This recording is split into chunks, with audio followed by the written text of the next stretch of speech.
What's up, everybody? Welcome back to the channel, Earn It, Save It, Invest It. This is my week 14 of my $100,000 challenge. So I'm just going to go over what my portfolio did for the week. Did I make any moves? What are my plans? What do I think for the market? It's going to be a quick one. I wasn't feeling too good today, so I'm just going to go over it really quick, go over my portfolio, where I'm at in the 100K challenge. And yeah, so if you like any of this stuff, please give a like and subscribe. Let me know of any stocks that you guys know that are coming up and stuff, because I'm looking into as much as I can to try to build up my portfolio to $100,000. So yeah, let's get into it. So as you can see, my road to $100,000 is at $8,924.29. That is barely even moved on Friday. Again, Hims is still my top position. Right under that, TQQQ, Celsius, Nike, Fubo, Meta, Amazon, and some cash. I've been building a little bit of cash lately. I'll kind of go over why, but I do think the market is due for a little bit of a dip here soon. Nothing too crazy, but a dip nonetheless. But yeah, Hims last week took my portfolio down, and I will continue to say it week after week, at least right now, because Hims is such a big weighted position.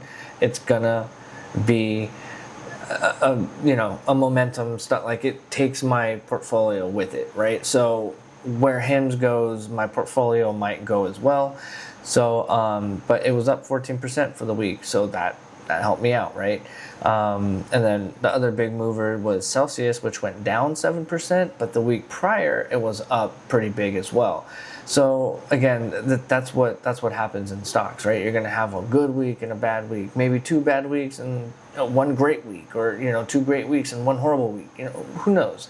But the point is to be getting good stocks, valuable stocks, like valuable not just in market cap, right, but valuable as in good margins, good just balance sheet, good everything, revenue, all that stuff, income. You want to go through all of that, and you want to make sure it's just a good company, and you want to make sure your portfolio is balanced correctly, right? You don't want to go all in, first of all, but you also don't want to put too much towards higher risk stocks and then not put enough towards the lower risk. It also depends on what you're trying to do. If you're in your 20s and you have some money to invest, then do it. You can be a lot more higher risk. I'm kind of going medium a little bit. Even though my portfolio right now kind of says more risk, right? When you have Hims, TQQQ, Celsius, and Fubo, right? I mean, you'd think that maybe Amazon, Meta, and Nike would be kind of the safer stocks over the next few years, just in terms of volatility. Hims grew the way it grew. I mean, the top dogs, they grew to where they are at, and Meta and Amazon, I just didn't build a big enough position on those at first. So, but I do want to build more on Amazon and build some other positions here soon. But anyway, nonetheless, my portfolio has gone up a little bit. I went up $323 for the week. That's not including my $50 deposit that I make. So I started at $8,557 plus my $50, the $323 from the investments. Now I'm at $8,930. My rate of return for that week was 3.76%. I beat everybody. And of course, Hims helped me out with that, obviously, right? But that feels good to be the top for once. It's been at least a few weeks, many weeks, since I have beat all the indexes in the week. So, but Hims has just been kind of dragging me down a little bit. So it was nice. That was nice to have.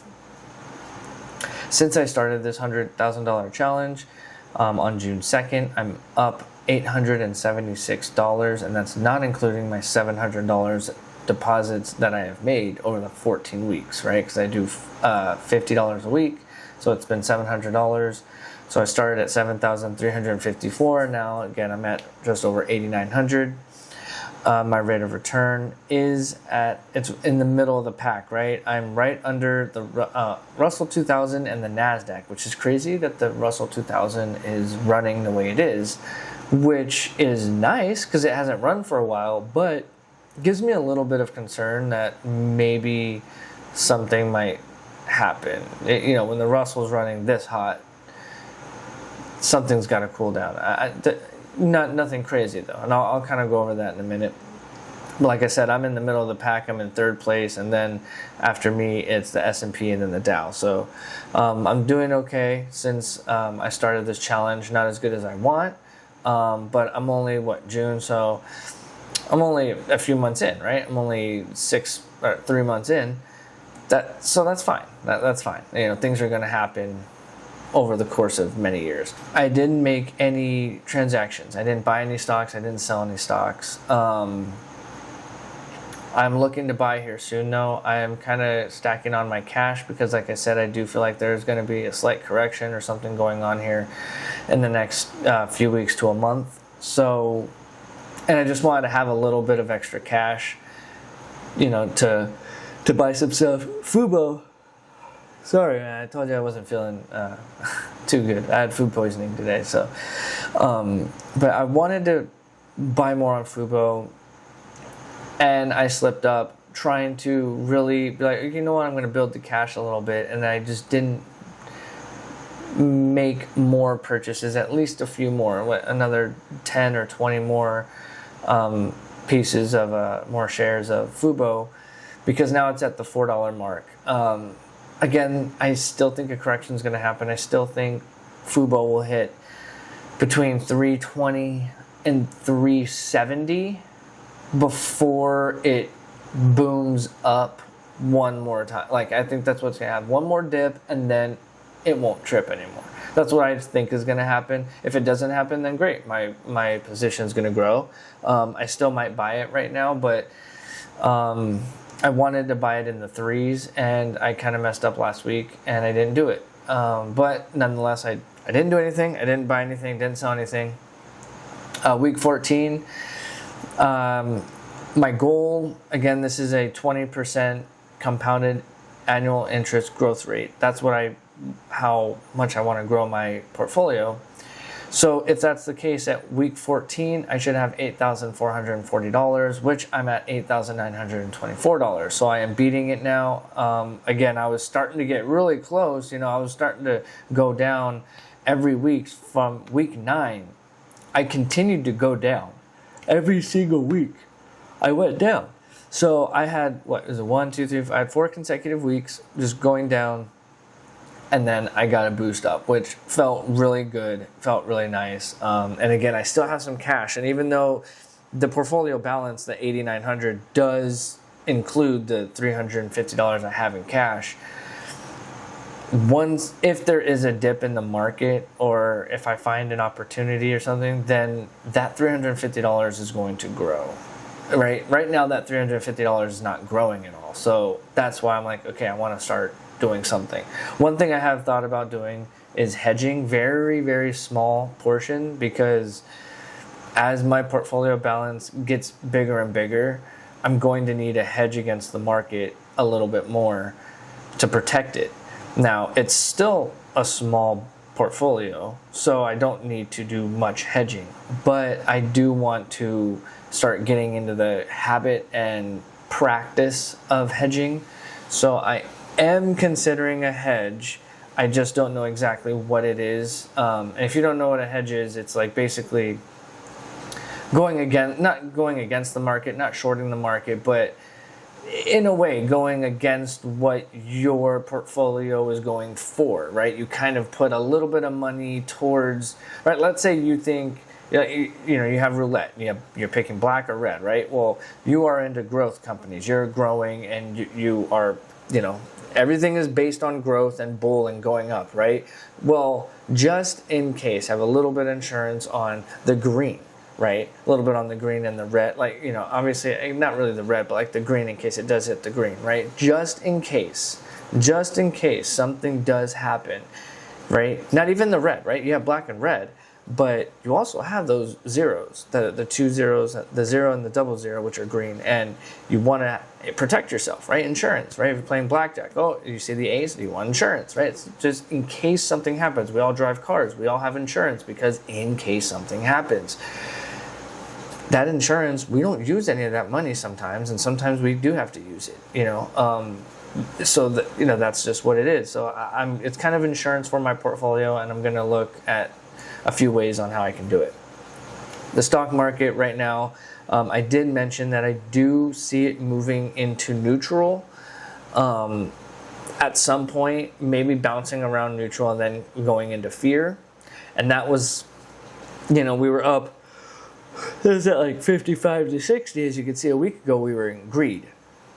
So I definitely think that we're going to be bouncing around here, neutral, maybe even pop back up at the very bottom of greed, get into there, and then come back down to the end of the beginning of the neutral and the end of part of fear. I don't think we're going to go into extreme fear or anything like that, but I do believe we are going to tip this needle to the left a little bit. The AAII sentiment, as you can see, we lost a little bit on the bull side and the bear side gained a little bit. And then the neutral also went away. So basically it was all bull or all bears, right? Bulls went away, neutral went away, and everyone that went away went to the bears, right? Because we lost about 2% there and about 2% there, and yeah, so we lost 2% in bulls, 2% neutral, and we gained 4% bearish. So, we'll see, again, what people think the stock market is and what they feel is really not necessarily what's going to happen. But it gives you a little bit of insight of what's going to what could happen and how the investors feel. I saw this. It says, this week's special question: how would you describe the current state of the economy? And a lot of people say mixed. People say good. Some say lousy. Then we have great, and then not sure, no opinion. So obviously the mixed, there's a lot more mixed. There's about 40% more mixed than there is good. And then we have lousy, being 20, that's about 35 to 50% more than great. So, people are mixed on this economy. If you have mixed and lousy together, we're talking 60%, right? Of people like, So it doesn't have, they don't ask this question every week, so we don't have like a historical chart or anything on this, but it is just a question I saw in the same AAII sentiment, so I thought, maybe we could see that.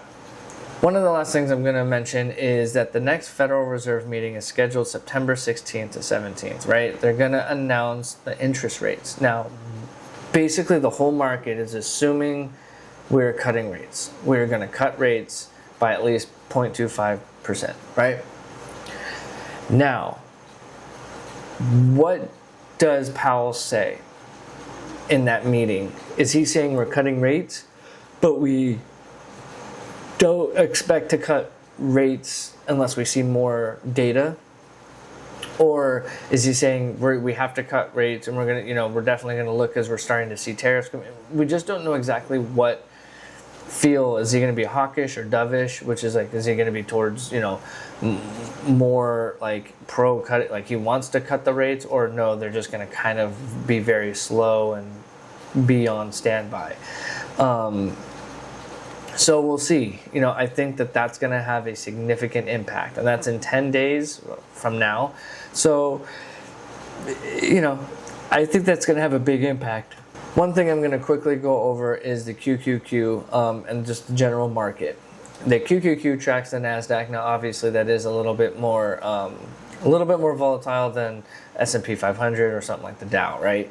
The NASDAQ is definitely, has bigger gains and bigger losses, but at the same time, I do think the NASDAQ really pushes the market. So I track that QQQ very closely, and these are all these down drops you see, those are all at least 10% drops in the Qs, right? So typically we have one a year that's 10% or more, right? This one was just huge. It was 36% over a long, 409 days. We had other dips that were definitely more than 10 days, but if we were in the middle of a crash or huge correction, I don't count that, right? But the market definitely can do that as you're going down. So during a stock market crash, you are going to have multiple 10% drops. But as you are in a bull market, you typically have one. You might have, like, see right here, we had one in the end of, in the middle, kind of, right, towards the end of, or it was in July of 2024, right? But we recovered by the end. Here, almost, by the time we recovered back to the all-time highs in November, 3 months later, we're right back in, getting into another crash, essentially, right? But it was a new year. So, hey. But we had a 24% drop in the Qs. So, if the Qs are going to drop, I do not believe they're going to drop more than 10%. I don't think we're going to go through a 10% drop. Or if we do, then we will be almost identical, but yet reverse of 2018. This is 2018 right here. We had a 23% drop at the end. It was in October. And then we eventually came back. We bottomed in December. Yep, right before Christmas. I remember that. And then it was just a big rally for the next year. For the next year for us to actually hit that all-time high and then never look back until the crash of COVID.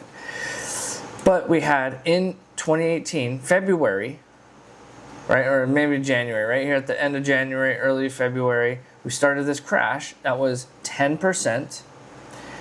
And then, we boom, and then we kind of crashed again a little bit right there, right? That was even it was probably more than 10%. It was right after that one.